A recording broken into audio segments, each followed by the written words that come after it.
Message ನ please ದಯಮಾಡಿ ತೋರಿಸಿ. ಒಂದೇ ಒಂದು ತಿಂಗಳು ಗೃಹಲಕ್ಷ್ಮಿ ಹಣವನ್ನ ನಾವೇನಾದ್ರೂ ಸ್ವಲ್ಪ ಹೆಚ್ಚು ಕಡಿಮೆ ಮಾಡಿದ್ರೆ ಇದೇ ಬಿಜೆಪಿ ನಾಯಕರು ಬಂದು ಗೊಮ್ಮಡ ಹೊಡ್ಕೊಳ್ತಾರೆ.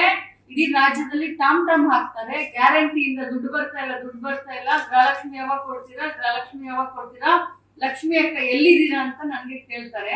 5 ತಿಂಗಳಾಯ್ತು, ಒಂದಲ್ಲ ಎರಡಲ್ಲ ಮೂರಲ್ಲ 5 ತಿಂಗಳಾಯ್ತು. ನರೇಗಾ ವರ್ಕರ್ಸ್ಗೂ ದುಡ್ಡು ಬರ್ತಾ ಇಲ್ಲ. ಏನು ಹೊರಗುತ್ತಿಗೆ ಆಧಾರದ ಮೇಲೆ ಕೆಲಸ ಮಾಡ್ತಾ ಇರುವಂತ ಇಂಜಿನಿಯರ್ಗಳಿಗೂ ದುಡ್ಡು ಬರ್ತಾ ಇಲ್ಲ. ಸುಮಾರು ದಿನದಿಂದ ನರೇಗಾದಲ್ಲಿ ಕೆಲಸ ಮಾಡ್ತಾ ಇರುವಂತ ಲೇಬರ್ ಕಾರ್ಡ್ ಇರುವಂತವ್ರಿಗೂ ಕೂಡ ದುಡ್ಡು ಬರ್ತಾ ಇಲ್ಲ. 5 ತಿಂಗಳಿಂದ ದುಡ್ಡು ಬರ್ತಾ ಇಲ್ಲ. ಬಿಜೆಪಿಯ ಎಷ್ಟೆಲ್ಲ ಎಂಪಿಗಳಿದ್ದಾರೆ, ಹೋಗಿ ಅಲ್ಲಿ ಕೆಲಸ ಮಾಡೋದನ್ನ ಬಿಟ್ಬಿಟ್ಟು ಇಲ್ಲಿ ಬಂದು ಪ್ರೆಸ್ ಮೀಟ್ ಮಾಡ್ತಾರೆ. ಸಿದ್ದರಾಮಯ್ಯನವ್ರ ಸರ್ಕಾರದ ಅಂಕು ಡೊಂಕನ್ನ ಪ್ರಶ್ನೆ ಮಾಡಕ್ಕೆ ಬರ್ತಾರೆ. ನಾಚಿಕೆ ಆಗಬೇಕು ಬಿಜೆಪಿ ಅವ್ರಿಗೆ. ತಾವು ಕೇಳಿರೋ ಪ್ರಶ್ನೆಗೆ ಅಭಿನಂದನೆ ಸಲ್ಲಿಸ್ತೀನಿ. 5 ತಿಂಗಳಿಂದ ನರೇಗಾ ದುಡ್ಡು ಬಂದಲ್ಲ, ಅದ್ರ ಬಗ್ಗೆ ಬಿಜೆಪಿಯವರು ಇಡೀ ರಾಜ್ಯದಲ್ಲಿ ಸುತ್ತಾಕಿ ಪ್ರೊಟೆಸ್ಟ್ ಮಾಡ್ಬೇಕು. ಅದೇನೋ ಉಡುಪಿನಲ್ಲಿ ಏನೋ ಪ್ರೊಟೆಸ್ಟ್ ಮಾಡ್ತಾರಂತೆ, ಅದೇನೋ ಯೂನಿಟ್ಗೆ 35 ಪೈಸಾ.